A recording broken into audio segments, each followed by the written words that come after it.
Hello guys, and welcome back to Bonesharks Gaming. As you're all aware by now, I am your host, Conan. In today's video, we are jumping back into Subnautica's deep, dark, watery world. However, this time, we are not playing. Today's video is a special Christmas treat, a lore video about the humble Boneshark.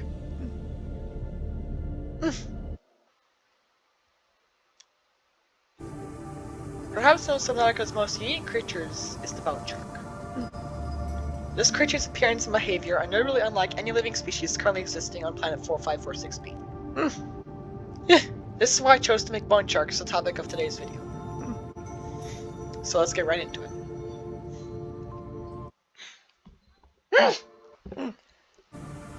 The PDA entry states as follows. A large and powerful predator that fiercely defends its hunting grounds. The thickly armored exoskeleton suggests defensive adaptation either to larger predators or in-species aggression. Marked similarity to the segmented exoskeleton of the sand shark, suggesting a relatively recent common ancestor. Large eyeballs consistent with highlight sensitivity, likely for hunting of luminous prey in low light environments. And ignore the sea dragon, he's just chilling there. Generally slow and unresponsive as a means of energy conservation, they will act with uncompromising speed and aggression against any threat to their territory.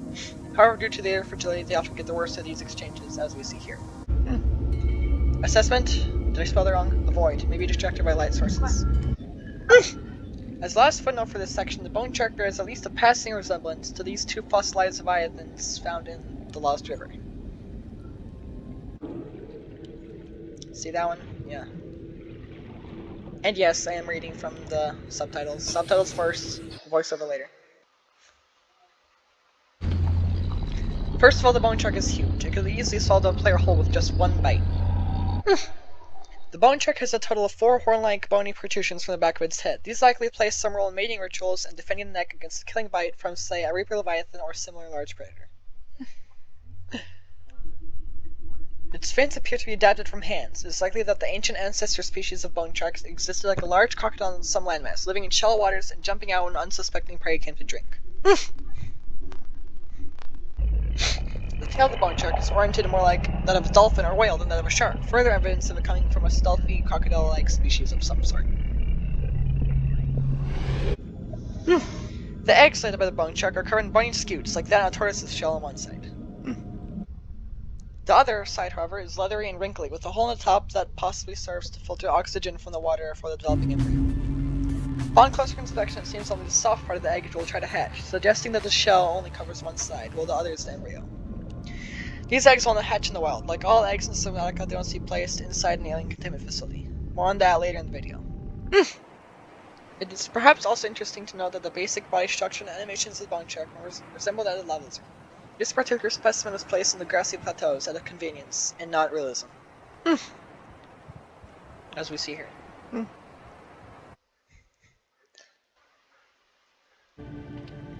Bonesharks are commonly found on underwater islands, the bulb zone, and in the dunes biomes. It's not uncommon for them to pursue prey into the kelp and mushroom forests. This fellow seems to have strayed into the blood kelp zone.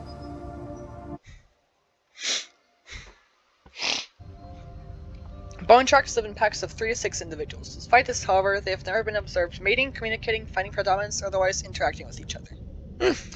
Bonesharks are rarely, if ever, found above depths of 100 meters, preferring deeper, darker, more open spaces with few predators.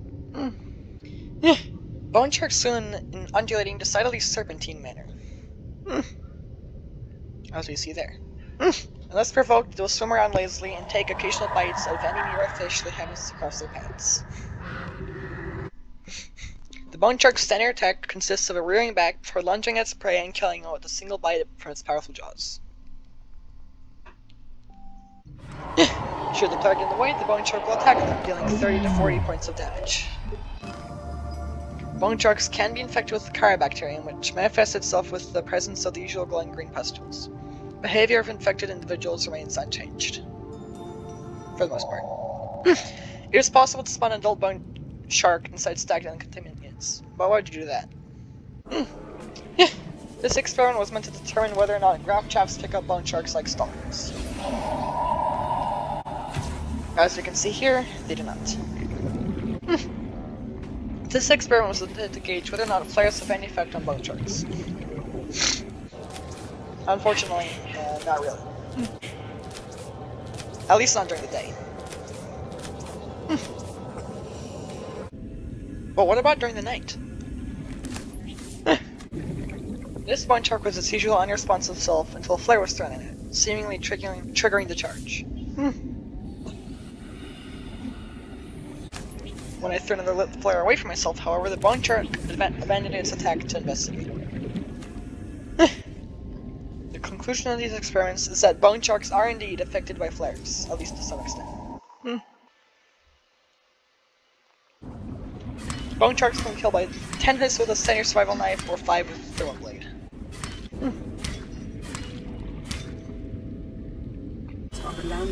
Bone sharks have been killed by 2 fully charged shots with a Seamount rear defense system.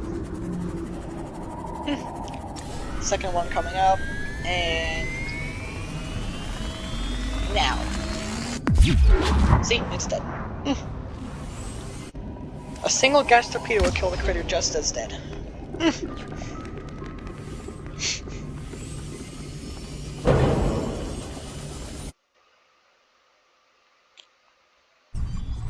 The inventory description of a baby bone shark reads, armored shark-like predator race and containment. Baby bone sharks are approximately half the size of the player. Give her. Release the bone sharks into the wild. They will roam around the general area and be friendly towards you. Your bone sharks are protected. Or try to anyway. Bone sharks were harmed in the making of this video.